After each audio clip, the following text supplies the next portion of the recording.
Baik, kita mulai perkuliahan hari ini. Assalamualaikum warahmatullahi wabarakatuh. Bismillahirrahmanirrahim. Alhamdulillahirabbil alamin. Wa bihi nasta'inu ala umuri dunya waddin. Wassalatu wassalamu ala sayyidil mursalin sayyidina Muhammad wa ala alihi wa sahbihi ajmain. Amma ba'du. Alhamdulillah, di hari yang bahagia ini Allah masih memberikan nikmat sehat, sempat sehingga kita bisa meneruskan kuliah kita, di mana pada malam hari ini kita akan membahas topik yang kelima, yakni agama dan agama Islam. Sebelum proses perkuliahan mulai, mari kita awali dengan bacaan basmalah bersama-sama. Bismillahirrahmanirrahim. Adikku yang saya banggakan, pertemuan hari ini kita akan bahas tentang agama dan agama Islam. Dan saya kira berbicara agama, adik-adik sudah sering mendengar apa itu agama. Walaupun dari berbagai ilmuwan mengatakan bahwa agama adalah sesuatu yang sangat sulit untuk didefinisikan. Karena apa? Karena agama terkait dengan keimanan, terkait dengan keyakinan, sehingga alasan itulah yang membuat sebagian ilmuwan mengatakan bahwa agama tidak bisa didefinisikan. Namun satu sisi juga ada yang bisa didefinisikan. Nah, Hatta mengambil yang bisa didefinisikan, bahwa agama secara etimologis berasal dari bahasa Arab, disebut din atau millah. Jadi agama dalam bahasa Arab itu disebut ad-din atau millah, artinya kepercayaan, tauhid, pembalasan atau ibadah. Sementara di dalam Kamus Besar Bahasa Indonesia, agama itu diartikan sistem yang mengatur tata kepercayaan dan peribadatan kepada Allah, serta tata pergaulan atau hubungan dengan manusia dengan lingkungannya. Jadi menurut Kamus Besar Bahasa Indonesia, agama adalah sistem yang mengatur tata keimanan, peribadatan kepada Allah yang Maha Kuasa, atau Tuhan yang Maha Kuasa, serta tata kaidah yang berhubungan dengan pergaulan manusia dan manusia serta lingkungannya. Itulah agama. Sementara agama Islam, ya. Kalau agama itu sudah didefinisikan tadi, untuk selanjutnya adalah Islam. Islam ini berasal dari beberapa kata, berasal dari aslama yang artinya berserah diri, berasal dari salima yang artinya selamat, tidak cacat dan bahagia. Ya. Islam berasal dari kata salama atau salima yang berarti agama yang mengajak umatnya untuk menuju keselamatan. Ada yang mengatakan juga silmun, artinya damai. Itulah arti daripada Islam. Sehingga agama Islam itu adalah agama yang berasal dari Allah yang Maha Kuasa, diturunkan melalui malaikat Jibril kepada Nabi Muhammad, yang berisi tentang keselamatan manusia baik di dunia sampai di akhirat. Nah, selanjutnya agama itu dibagi menjadi dua, agama wahyu dan agama arti. Agama wahyu adalah agama yang diturunkan ke manusia dari Allah. Jadi agama wahyu itu agama yang berasal dari Allah.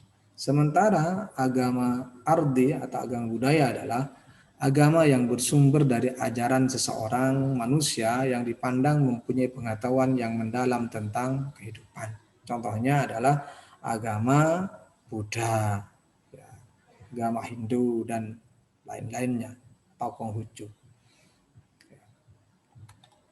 Jadi kalau diklasifikasi seperti ini, ya, agama sumber ajaran ada samawi, ada ardi. Kalau samawi bersumber dari wahyu Tuhan, kalau ardi bersumber dari pemikiran manusia. Nah, agama samawi itu apa saja? Ada Islam, ada Nasrani, ada Yahudi. Nah, 3 agama ini sebenarnya sama-sama agama samawi, agama yang bersumber dari Allah. Ya. Jadi ketiga agama ini sama-sama berasal dari Allah. Dan hakikatnya ketiga agama ini sama ajarannya, yakni mengesahkan Allah, yakni mentauhidkan Allah. Karena apa? Karena sumbernya sama-sama dari Allah. Saya pernah mengumpamakan bahwa ajaran Allah yang diwahyukan kepada para nabi itu diberatkan dengan pelari estafet. Wahyu pertama turun kepada Nabi Adam, diteruskan kepada Nabi Nuh, Hud, Saleh, Ibrahim, dan seterusnya. Dan di Al-Quran disebutkan bahwa sebenarnya agama Islam itu bukan hanya pada masa Nabi Muhammad, melainkan sudah sejak nabi-nabi terdahulu, terutama pada syariat Nabi Ibrahim. Artinya apa? Agama Islam ini ajarannya sudah mulai awal. Mulai Nabi Adam, Nuh, begitu dan seterusnya, itu sama. Dalam Al-Quran disebutkan di dalam Al-Quran surat An-Nisa itu ya. Dan siapakah yang lebih baik agamanya daripada orang yang ikhlas menyerahkan diri kepada Allah, sedang dia pun mengerjakan kebaikan dan ia mengikuti agama Ibrahim yang lurus. Ya, banyak ayat-ayatnya. Ya, itu di salah satunya ayat berikutnya tentang ini. Ketika Tuhanmu berfirman kepadanya, tunduk patuhlah. Ibrahim menjawab, aku tunduk patuh kepada Tuhan semesta alam. Artinya apa? Dia ajarannya sama, Islam ya. Idza qala lahu rabbuhu aslim, qala aslamtu li rabbil alamin, gitu ya. Selanjutnya Quran surat Ali Imran ayat 19. Sungguhnya agama yang diridhai di sisi Allah hanyalah Islam. Tiada berselisih orang-orang yang telah diberi Alkitab kecuali sesudah datang pengetahuan kepada mereka karena kedengkian yang ada di antara mereka. Artinya apa? Awalnya tidak berselisih. Artinya apa? Mereka sama dalam keyakinan kepada Allah. Tuhannya sama, Nabi terakhirnya sama, Nabi Muhammad. Ya. Tapi ketika datang pengetahuan kepada mereka, kedengkian kepada mereka, maka kemudian mereka mengubah ajaran-ajaran yang orisinil itu. Artinya apa? Agama Yahudi, Nasrani, Islam itu sama ajarannya. Tetapi kenapa kemudian ajaran Yahudi, ajaran Nasrani sudah tidak orisinil? Karena tadi ini di dalam Al-Imran ayat 19 ini ya disebutkan. Jadi pada awalnya mereka tidak berselisih. Artinya berselisih tentang pemahaman bahwa Tuhan mereka Allah, Nabi terakhir adalah Nabi Muhammad. Karena apa? Di kitab-kitab sebelum Al-Quran turun, Nabi Muhammad sudah dijelaskan bahwa Nabi Muhammad adalah Nabi terakhir. Maka sesungguhnya orang-orang ahli kitab Nasrani dan Yahudi, kalau dia berpegang teguh kepada ajaran yang asli, maka dia akan menerima Islam dengan senang hati. Jadi banyak ini ayat-ayatnya bisa dibaca sendiri. Misalkan ini, Ibrahim bukan seorang Yahudi dan bukan pula seorang Nasrani, akan tetapi dia adalah orang yang berserah diri. Apa? Islam. Islam artinya berserah diri. Atau ayat lain ini. Katakanlah kami beriman kepada Allah dan kepada apa yang diturunkan kepada kami dan yang diturunkan kepada Ibrahim, Ismail, Ishak, Yakub dan anak-anaknya. Dan apa yang diberikan kepada Musa, Isa dan para nabi dari Tuhan mereka. Nah, ini mengisyaratkan bahwa memang awalnya ajaran agama-agama samawi itu berasal dari Allah dan ajaran intinya sama, mentauhidkan Allah dan mengimani Allah sebagai Tuhan.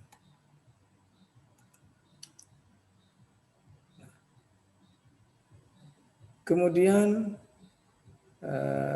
dari tiga agama samawi itu, Nasrani, Yahudi dan Islam, ketika Islam sudah datang ke dunia maka syariatnya sudah tidak berlaku, diganti oleh agama Islam. Maka barang siapa yang tidak menerima Islam sebagai agama, maka agamanya akan ditolak oleh Allah. Ya, jadi agama selain Islam ya, akan ditolak oleh Allah. Artinya apa? Sebelum Islam datang, syariat Nasrani sah. Sebelum agama Nasrani turun, syariat agama Yahudi sah. Namun ketika Nasrani datang, maka syariat agama Yahudi diganti oleh syariat Nasrani atau Kristen. Setelah Islam datang, maka syariat Kristen diganti oleh agama Islam. Maka kemudian Islam, Al-Quran dengan tegas menegaskan barang siapa yang mencari agama selain Islam akan ditolak. Wa may yabtaghi ghayra Islam madinah fala yuqbalu minhu. Barang siapa yang mencari agama selain Islam maka akan tertolak.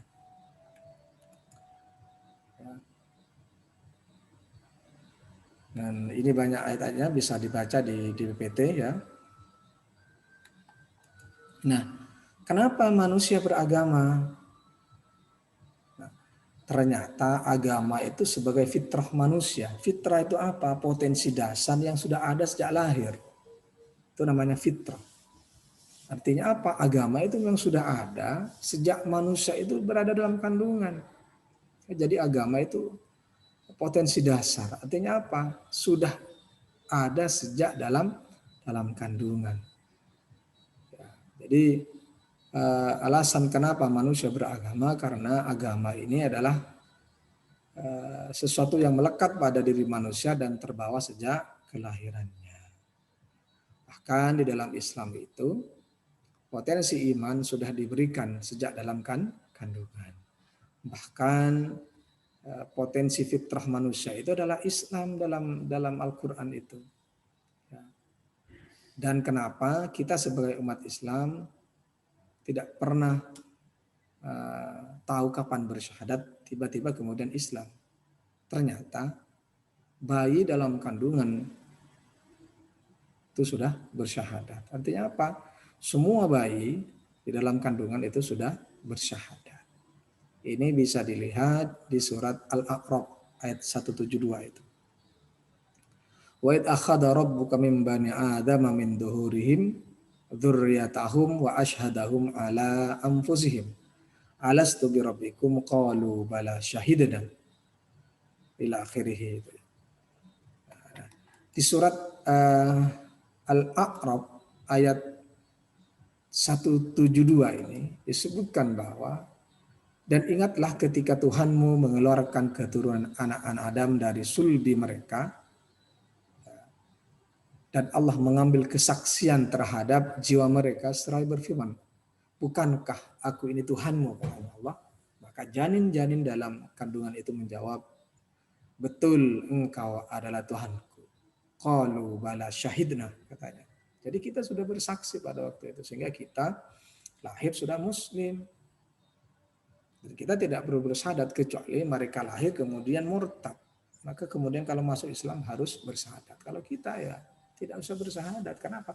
Karena kita sudah bersyahadat di dalam kandungan. Dan semua janin sebenarnya itu sudah ada potensi beragama dan kecenderungannya adalah beragama Islam. Di surat Al-A'raf itu sudah disebutkan begitu. Dan surat Al-A'raf ini juga dipertegas ya, oleh surat Ar-Rum ayat 30. Jadi surat Al-A'raf ini, surat 72 itu dipertegas lagi dengan Ar-Rum bahwa potensi dasar manusia itu beriman kepada Allah, beragama Islam, dan sudah bersyahadat dalam kandungan itu dipertegas di surat Ar-Rum ayat 30. Fa'akim wajhaka lid-dini hanifa fitratallahi allati fataran nasa 'alaiha la tabdila li khalqillah dzalika ad-dinul qayyim. Apa artinya? Maka hadapkanlah wajahmu dengan lurus kepada agama Allah. Tetaplah atas fitrah Allah yang telah menciptakan manusia menurut fitrah itu. Tidak ada perubahan pada fitrah Allah, itulah agama yang lurus, tetapi kebanyakan manusia tidak mengetahui. Artinya apa? Potensi keimanan, potensi beragama Islam itu sudah diberikan oleh Allah sejak dalam kandungan. Dan kita sudah bersyahadat. 172 Al-A'raf itu. Itu syahadat kita itu, syahadat seluruh janin dalam kandungan. Makanya kemudian dipertegas oleh Allah, luruskanlah wajahmu, maka hadapkanlah wajahmu dengan lurus kepada agama Allah. Apa agama Allah? Islam. Ya, Islam. Tapi kenapa kemudian manusia ketika lahir tidak beragama Islam? Nah, disitulah kemudian faktor lingkungan, faktor pendidikan memberikan pengaruh di situ. Kalau kita lahir kemudian di keluarga yang tidak muslim, maka tidak menjadi muslim. Pendidikan kita misalnya bisa merusak fitrah beragama Islam itu. Pertemanan, apa yang kita baca, apa yang kita lihat, bisa merusak. Contoh misalkan pergaulan di dunia artis, mereka nikah kemudian pindah agama dan seterusnya. Itu bisa mempengaruhi potensi fitrah yang ada dalam diri manusia. Nah, di PPT itu sudah disebutkan, bisa dibaca, tidak perlu panjang lebar tentang bahas materi di PPT ini, ya. Namun saya pertegas bahwa memang potensi manusia itu sudah fitrah dan fitrah itu kecenderungannya beragama Islam. Karena pada dalam hadis diperkuat juga oleh Nabi, kullu mauludin yuladu alal fitrah, fa abawahu yuhawidanihi aw yunassiranihi aw yumajjisanihi. Setiap anak dilahirkan dalam keadaan suci. Bapak ibunya lah yang dia membuat dia Yahudi, Nasrani, dan Majusi. Jadi tiap anak dilahirkan dalam keadaan suci, bapak ibunya lah yang kemudian bisa membuat dia Yahudi, Nasrani, dan Yahudi.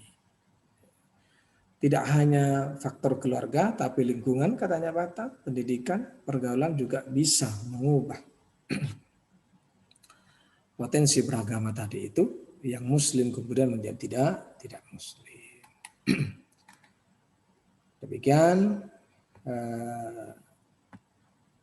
pengantar singkat kuliah pada hari ini. Selanjutnya bisa kita lanjutkan melalui forum diskusi di LMS. Kurang lebihnya mohon maaf. Wallahul muwaffiq ila aqwamit thoriq. Wassalamualaikum warahmatullahi wabarakatuh.